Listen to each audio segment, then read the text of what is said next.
जैसे ही compartment result जो है वो आ रहे हैं, थोड़ी-थोड़ी सी हमारा दिमाग जो है वो धीरे-धीरे खराब हो जाता है। क्यों खराब हो जाता है? क्योंकि नेगेटिविटी पे नेगेटिविटी हम लोगों को देखने के लिए मिलती है। फॉर एग्जांपल चाहे एचबीएसई बोर्ड हो, चाहे सीबीएसई बोर्ड हो, दोनों के लिए ही वीडियोज़ मैं क्रिएट करती हूँ, दोनों के ही जो स्टूडेंट हैं वो इक्वली मेरे पास हैं। तो मुझे ऐसा लगता है कि बच्चों के साथ कहीं न कहीं नाइंसाफ़ी भी होती है। इतना ज़्यादा अच्छा पेपर लिखने के बाद भी, इतना ज़्यादा मेहनत करने के बाद भी जब आगे से कंपार्टमेंट शो हो जाए ना, जब आगे से ऐसा लगे कि यार ये तो बहुत ज़्यादा बकवास रिजल्ट आए हैं, तो एकदम माइंड जो है वो डाइवर्ट हो जाता है, एकदम माइंड के अंदर नेगेटिविटी आ जाती है कि इतनी ज़्यादा मेहनत करने का फिर भी हमें यही सिरा मिल रहा है, तो हम मेहनत क्यों करेंगे? ये चीज़ माइंड में आती है ना, ऑफ कोर्स आती होगी, आप लोगों के भी आती है।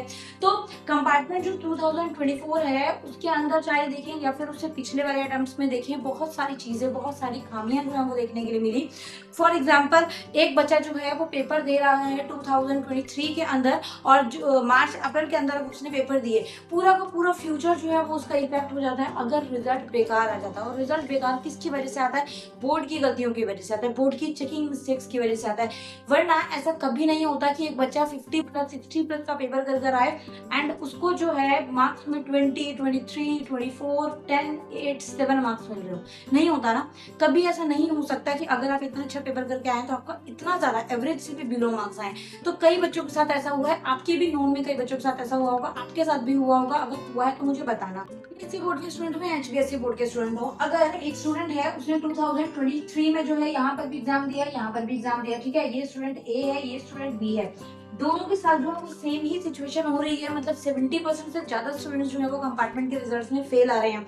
अभी सीबीएसई का जो रिजल्ट आया उसके अंदर 65-70% अराउंड स्टूडेंट जो है वो दोबारा से फेल कर दिए गए। तो यहाँ पर दिक्कत क्या आती है? सबसे पहले तो फर्स्ट अटेम्प्ट देते हैं जो कि उनके फेब और मार्च में होते हैं, मार्च में उन्होंने पेपर किया, यहाँ पर वो लोग क्वालिफाई नहीं कर पाए, मतलब किसी ना किसी रीजन से उनकी कंपार्टमेंट आ गई।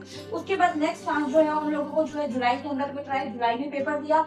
अब जुलाई में पेपर जो है बच्चे इतना मेहनत करके, इतनी हार्डवर्क करके, इतना दिमाग को ना दोबारा से बुक खोलने का मन नहीं करता। मेरी कंपार्टमेंट कॉलेज के टाइम पर आई थी और वो भी इन लोगों की केयरलेस की वजह से हुई थी। तब भी मेरा जो है सेकंड टाइम पर पढ़ने का भी मन नहीं हो रहा था। मैं समझ सकती हूँ कितना ज्यादा गुस्सा और इरिटेशन होती है कि हम एक बुक को दोबारा से खोलते हैं और बकायदा हमारा पेपर बहुत अच्छा हो रखा होता है, तो बिल्कुल मन नहीं करता कि हम उस बुक को दोबारा पढ़ें। अनफॉर्चुनेटली फिर भी यहाँ पर जब वो पेपर देते हैं तो फिर से फेल हो जाते हैं। तो इस सिचुएशन में क्या हो रहा है? मतलब एक पढ़ने वाला बच्चा अगर इस तरीके का रिजल्ट फेस करेगा तो ऑफ कोर्स उसके दिमाग पे बुरा असर ही पड़ेगा। तो आप लोगों से रिक्वेस्ट यही है कि आप लोग थोड़ा सा बच्चों का माइंडसेट देखा करें, थोड़ा सा बच्चों की सिचुएशन देखा करें, समझा करें। उनका फ्यूचर तो इफेक्ट होता है, साथ के साथ पैसे कितने वेस्ट होते हैं। पूरा पूरा जो है ये पैसों का ही खेल है। हर चीज के अंदर पैसा भरा हुआ है कि अब बच्चे को एक पैसे जो है वो लगाने ही है और फूकने ही है पैसे। अगर एक बच्चा फेल हो जाता है तो किस किस तरीके से उसके जो है पैसे वेस्ट यहाँ पर होना स्टार्ट हो जाते हैं। देखो फेल हुआ है वो, यहाँ पर आप लोग एक चीज भी नोटिस करेंगे ना कि फेल हुआ है बट उसने पेपर अच्छा दिया है, स्टिल उसके मार्क्स बेकार आए हैं।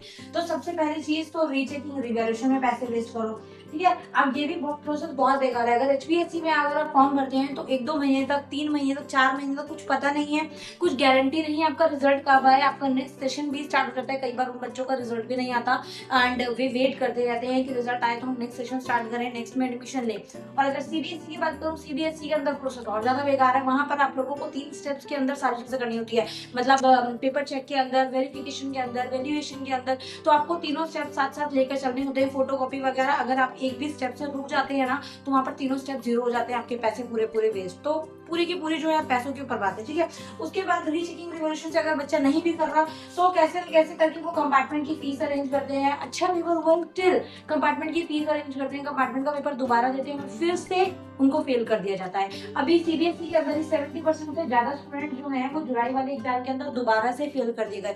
अब ऐसा तो नहीं हो सकता कि सिर्फ 30% बच्चे पढ़ने वाले हों, ऐसा नहीं हो सकता। 27 मार्क्स आपको पास होने के लिए अगर चाहिए तो इतना ज्यादा डल स्टूडेंट जो है वो नहीं है कि वो 30 नंबर भी नहीं लेकर आ पा रहे, स्टिल उनको फेल कर रहे हैं। अब यहाँ पर फेल करेंगे, पूरी चेकिंग रिवॉल्यूशन में धक्के खाएंगे, पूरा का पूरा साल जो है वो उनका खराब हो जाता है कहीं ना कहीं। अगर देखा जो भी स्टूडेंट फेल हुए, जो भी स्टूडेंट ने कंपार्टमेंट दोबारा से फेस की, उनके पास कुछ चीजें हैं जो आप लोगों को ध्यान रखनी है। वैसे देखो ये जो प्रोसेस है ना, ये इस तरीके की हम यहाँ से इग्नोर नहीं हो सकते। हम प्रोटेस्ट कर लें, हम हड़ताल पर बैठ जाए, वो क्या पैसे जिए मरे कुछ भी करें, इन लोगों को कुछ फर्क नहीं पड़ने वाला।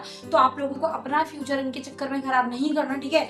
कुछ चीजें आप लोगों को ध्यान रखनी है कि अगर आप फेलिंग सिचुएशन फेस कर रहे हैं, that condition you will keep some things in your mind. Like first is compartment exam, आपको ध्यान रखना है in which board you belong from, और उसके कंपार्टमेंट एग्जाम जो है वो कब कब होते हैं। वैसे मैं प्रॉपर्ली ट्राई करती हूँ गाइड कर पाऊँ आप लोगों, क्योंकि मेरे खुद के भी KVS और 1-2 एग्जाम्स हैं अभी, तो उस वजह से मैं ज्यादा यूट्यूब पर अभी एक्टिव नहीं हूँ, but still I am trying to come. अब मैं धीरे धीरे से एक्टिव होना स्टार्ट कर रही हूँ, ठीक है, क्योंकि थोड़ा सा रिलैक्सेशन मिला है, कॉलेज खत्म हो गया है मेरा। ओके, तो यहाँ पर आपको कंपार्टमेंट एग्जाम्स का ध्यान रखना है कि आप किस बोर्ड से हैं और आपका कंपार्टमेंट एग्जाम कब होगा। HBSC वालों के लिए प्रॉपर वीडियो बनती रहती है। CBSE वालों को जो है कंपार्टमेंट में जो फेल हुए हैं उनको अब चांस मिलेगा प्राइवेट एग्जाम के थ्रू, जो कि मार्च में होंगे, ठीक है। तो अभी आप लोगों को एग्जाम का चांस नहीं मिलेगा, रीचेकिंग रिवैल्यूएट की तरफ जा सकते हैं। उसके बाद के पॉइंट जो है वो आपके ऊपर डिपेंड करते हैं। आपको माइंड को पॉजिटिव रखना है, आपको हार्डवर्क करना है और आपको डिप्रेस फीलिंग में नहीं जाना है, मतलब टेंशन नहीं लेनी है। आपको अपनी फैमिली को देखना है, आप उनको सपोर्ट फीलिंग जब देखोगे ना तो आपको खुद ब खुद हार्डवर्क करने का मन करेगा। आई नो मन नहीं करता, आई नो बहुत ज्यादा नेगेटिविटी आती है, स्टिल थोड़ी सी मेहनत और कर लो, पास हो जाओगे, निकल जाओगे, ठीक है। बस थोड़ा सा माइंड पॉजिटिव रखना है आपको। लास्ट में एक मैसेज यही रहेगा कि देखो, बोर्ड वालों को तो हम लोग बोल रहे हैं कि हाँ भाई पेपर अच्छे से करवाओ, चेकिंग मिस्टेक ना करो, सारी चीजें, बट आप लोग अपनी जगह पर एकदम स्ट्रांग रहिए, ठीक है। आई नो फीलिंग थोड़ी सी डेस्परेट होती है।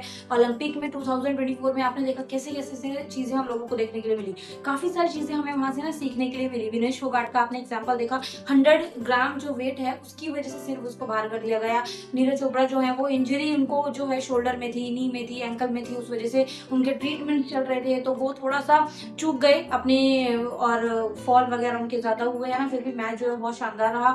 थोड़ा सा मजा भी आया, थोड़ा सा दुख भी हुआ, और यहाँ से सीखने के लिए क्या मिला कि नेगेटिविटी आती रहती है और प्रॉब्लम्स आती रहती हैं, दुख आते रहते हैं, बट एक चैलेंज होता है फेस करने का, वो आप लोगों को रखना चाहिए। एक बार कंपार्टमेंट आ गई सो के दूसरी बार भी आई है, बट ऐसा नहीं है कि लाइफ खत्म हो गई।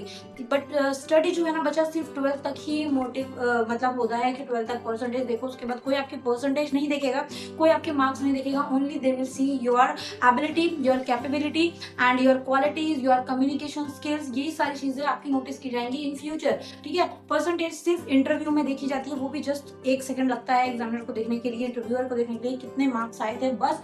उसके अलावा आपके स्किल्स मैटर करते हैं, ठीक है। तो इन चीजों को ज्यादा डिप्रेस मत लो, ज्यादा दिमाग पर, दिल पर लेने की जरूरत नहीं है। नेक्स्ट वीडियो में आपके साथ ऐसे ही मिलूंगी मैं, तब तक के लिए चैनल पर बने रहिए, सब्सक्राइब रखिए। Thank you, bye bye.